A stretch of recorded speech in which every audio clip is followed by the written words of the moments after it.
On the 1st of December, 1948, a man in a neat suit sat down against a sea wall on a beach in Adelaide, Australia, and never got up again. He had no wallet, no identification. Every single label had been cut out of his clothes, not torn, but cut, deliberately, as if someone had erased who he was before he died. Police searched every database, every fingerprint file, every missing person report in the country. Nothing matched. Then, months later, someone found a tiny pocket hand-sewn into his trousers, hidden, not by the manufacturer, but by the man himself. Inside was a single scrap of paper, torn from a rare book of poetry. On it, 2 printed words in Persian, Tamám Shud. It means, "It is ended." For the next 74 years, no one on earth knew his name. This is the story of the Somerton Man, the code that has never been broken, the woman who knew more than she ever said, and the DNA breakthrough that finally gave him an identity, without answering the one question that actually matters: why did he die? Investigators did everything by the book. They sent his fingerprints and photograph to every police department in the country. They checked dental records against every missing person on file. Nothing matched, anywhere. The autopsy only deepened the confusion. His spleen was unusually enlarged, and his organs showed signs consistent with poisoning. But when pathologists tested for every known toxin, they found nothing. No trace. No answer. The official cause of death was recorded, simply as undetermined. A well-dressed man had died in broad daylight on a public beach, and modern medicine had no explanation to offer. Because no one ever claimed his body, he was embalmed for burial, in a way meant to preserve his remains far longer than usual, and a plaster cast was made of his head and shoulders in the hope that someone, someday, might recognize his face. That bust was placed in storage, and the case might have died there with him, if not for a coat that nobody had thought to check closely enough, and a pocket hidden inside it. Months after the burial, someone finally re-examined the dead man's coat and found what the first search had missed: a tiny pocket sewn by hand into the waistband of his trousers, not a factory edition, but something added on purpose, meant to be hidden. Inside it was a single, tightly rolled scrap of paper, small enough to have been overlooked a dozen times. It had been torn from a book, the edge ragged and uneven, clearly hidden rather than simply dropped or lost. Printed on it were 2 words: Tamám Shud, Persian for "it is ended," the final line of a centuries-old book of poetry called the Rubaiyat of Omar Khayyam, a meditation on living without regret and facing death without fear. Police searched every bookshop in the city, hoping to find the exact copy this page had been torn from. Weeks later, a man walked into a police station holding that very book, saying he'd found it discarded in the backseat of his own unlocked car, left there by someone he'd never seen. On the back cover of the book, investigators found faint impressions of handwriting, pressed so lightly they were almost invisible to the naked eye. Under raking light, 5 short lines of capital letters appeared: random, unconnected, and unmistakably a code. Copies were sent to naval intelligence, to cryptographers, to codebreakers around the world, and every one of them returned the same verdict: it couldn't be broken, not because it was too complex, but because there simply wasn't enough of it to analyze. It was 1948.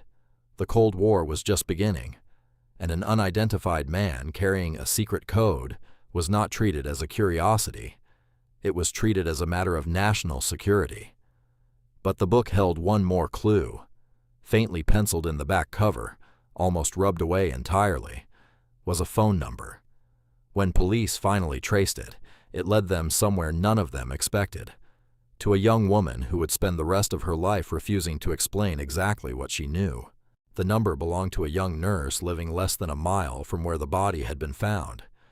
When detectives showed her the plaster cast of the dead man's face, witnesses said her reaction was immediate and unmistakable.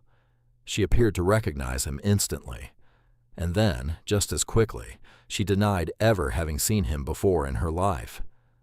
She refused to answer further questions, was never named publicly, and was never charged with anything at all.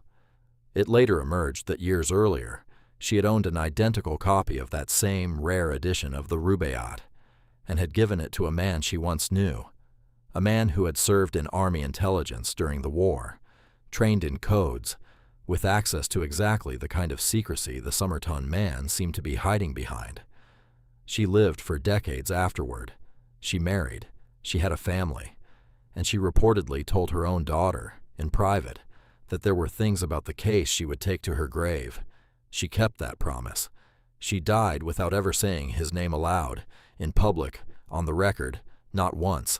For the next 7 decades, the Somerton Man became one of the most obsessively studied mysteries in the world. Some were certain he was a Cold War spy, poisoned for knowing too much, his identity deliberately erased by the very people who killed him. Others pointed to his unusually developed calf muscles, a detail some experts linked to ballet dancers, and wondered if he had lived an entirely different life than anyone assumed. Some believed the truth was simpler and sadder than any spy story, a man destroyed by heartbreak or poisoned by a jealous lover. By the 2000s, amateur codebreakers and genetic genealogists around the world had made the case their personal obsession, determined to succeed where 70 years of professionals had failed. In 2011, a professor petitioned to have the body exhumed, arguing that modern DNA testing could finally answer the one question everyone had long given up on. It took a full decade of legal battles before the South Australian government agreed. In 2021, 73 years after he was buried as a nameless man, the Somerton Man was finally exhumed.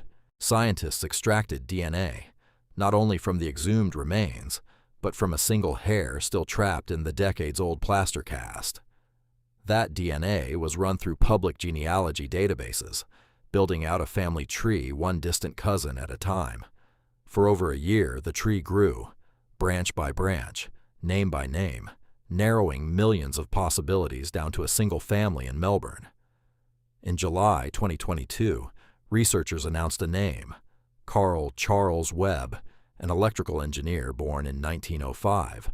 Records showed Webb had married, and that his wife had filed for divorce after he vanished without a word in April 1947. No one who knew him had ever reported him missing. No family had ever come looking. He had simply disappeared from every record that mattered. After 74 years, the world finally knew who the Somerton Man had been. A name, a face, a life that had once been entirely ordinary. But a name was never the same thing as an answer.